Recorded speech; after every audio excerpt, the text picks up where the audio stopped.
Será que a nossa satisfação com a vida segue algum tipo de padrão?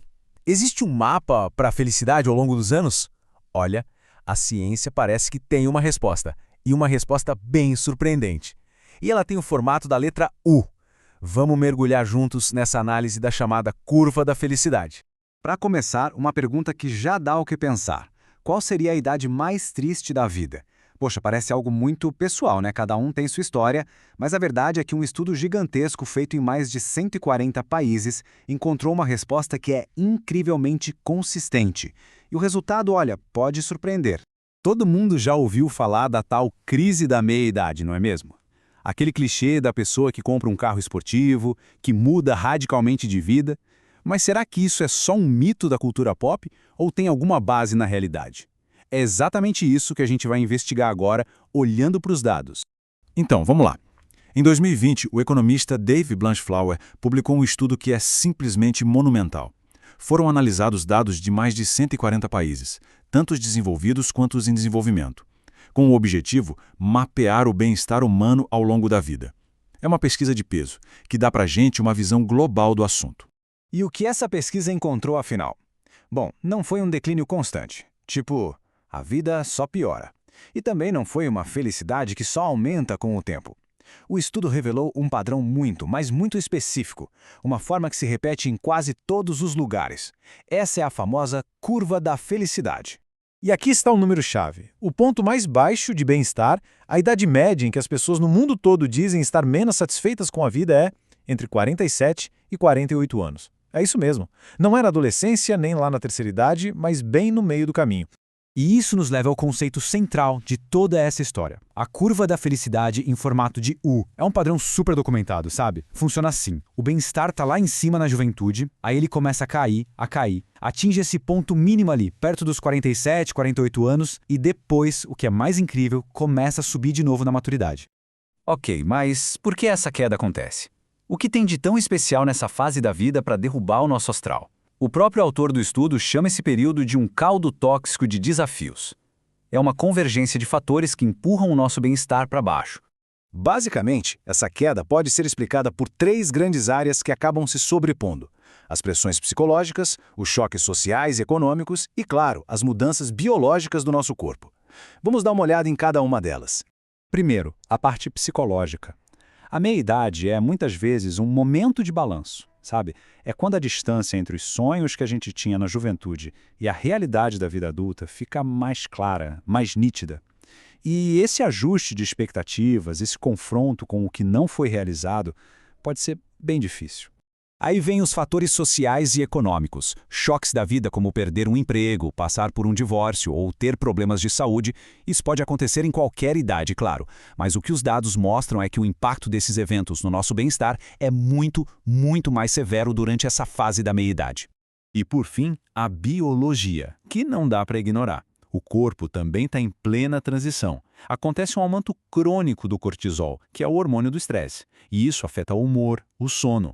Além disso, tem as mudanças hormonais, como a queda de testosterona nos homens e a perimenopausa nas mulheres, que podem intensificar tudo isso, impactando direto o nosso bem-estar emocional. Mas, e aqui vem a melhor parte da história, a parte mais esperançosa. Essa crise não dura para sempre. A curva não continua caindo indefinidamente. Depois de chegar no fundo do poço, algo incrível começa a acontecer. O bem-estar inicia uma jornada de volta para o topo. É exatamente isso.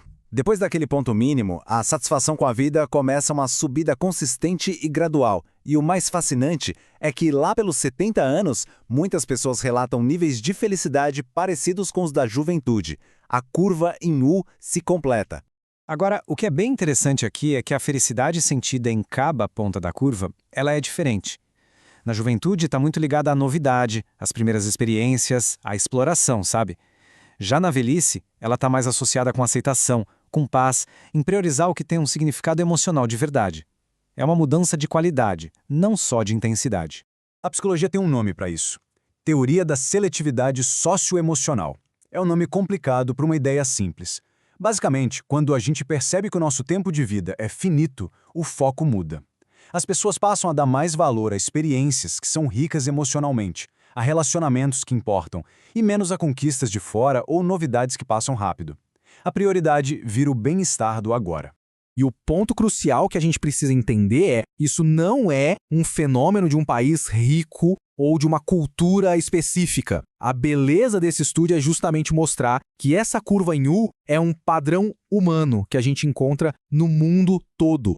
Essa citação do Dr. Helder Picarelli resume perfeitamente a força da descoberta. Os pesquisadores controlaram tudo o que você pode imaginar. Renda, escolaridade, estado civil, se a pessoa estava empregada ou não, e mesmo assim, a idade continuou lá, como um fator independente e super significativo. A curva não desapareceu.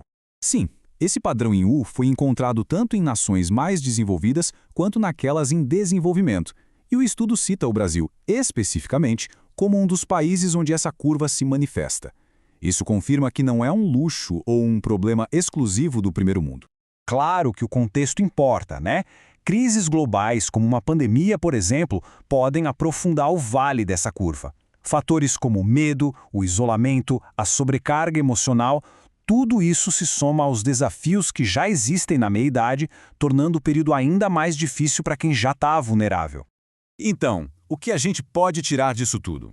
Qual é a grande lição que essa curva global da felicidade nos ensina sobre a jornada da vida afinal? Talvez a lição mais importante seja esta. A tal crise da meia-idade não deve ser vista como um fracasso pessoal, de jeito nenhum. Ela é, na verdade, um período previsível de maior vulnerabilidade. É o resultado daquela convergência de fatores que a gente falou, biológicos, psicológicos, sociais. Saber disso já ajuda a normalizar a experiência. É uma fase, sabe? Não é um destino. Isso nos deixa com uma reflexão final. Entender que essa curva existe, que a queda faz parte do percurso e que a subida é muito provável, isso pode mudar a perspectiva sobre a vida inteira.